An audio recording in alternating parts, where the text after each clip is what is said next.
Hi, this is Mary Jean Murphy, and I'm coming to you from My Favorite Quilt Store. I've got a little tip that I'd like to share with everyone about cutting.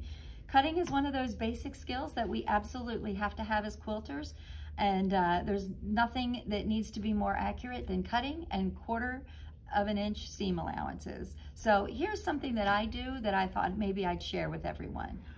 So if you're making a block and you have little squares, you can do this with rectangles, maybe not triangles as much, but let's just focus on little squares today. I'm actually working on a little project that I need 4 1.5 inch squares for every block I'm doing. So I have a little trick that I like to do, and let me show you. So I need 4 1.5 inch squares. So if you calculate that out, that's actually a 3-inch square. So a 3-inch square will make 4 1.5 inch squares. So I'm going to just line this up, and I'm going to cut myself out a 3-inch square, turn it, and finish it up just like this. Line it up nice. There's your 3-inch square. Well, I need 4 1.5s, so I'm just going to line it up on the 1.5 and slice it this way. If you're careful, it won't move. And then I'm going to slice it this way. And I've got 4 very accurate 1.5 inch squares.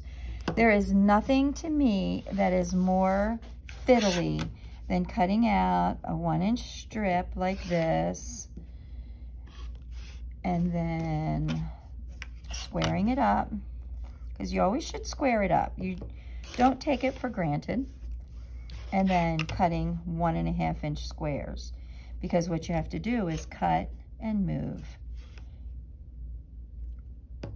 Cut and move. As you can see, this took me a whole lot less time than this, and this is very accurate. If you lined it up perfectly on the 3-inch, then you should be good to go. One of the other tricks I like to do is, say I need sashing and I need 2 1.5 inch strips. We're gonna just pretend this is with the fabric. I'll go ahead and put it on the 3, and I will cut it out. I'll move this out of the way, and I know this has not been moved, so it's still very stable, and I'll just go ahead and move down to my 1.5 inch, oops, and slice it again. And I've got 2 nice 1.5 inches. Without moving it, I didn't have any distortion.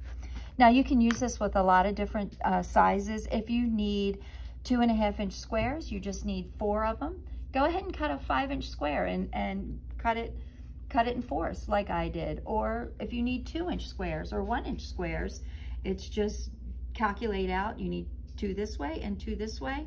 So that's the way you figure out what size square you need. Go ahead and try to use the method that I do.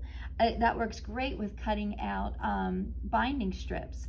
If you do 2.5 inch binding, go ahead and line your thing up to your ruler up to 5-inch, slice it, get rid of the excess, and then move it down to your 2.5 inch and slice it again. And you have 2 very, very accurate strips without getting any distortion, because you're not having to move it. So that's my hack. I hope you use it. I hope that it's not something you went, oh, Mary Jean, that's silly. I've been doing that forever. If you have, good for you. I'm Mary Jean, coming to you from My Favorite Quilt Store. See you later.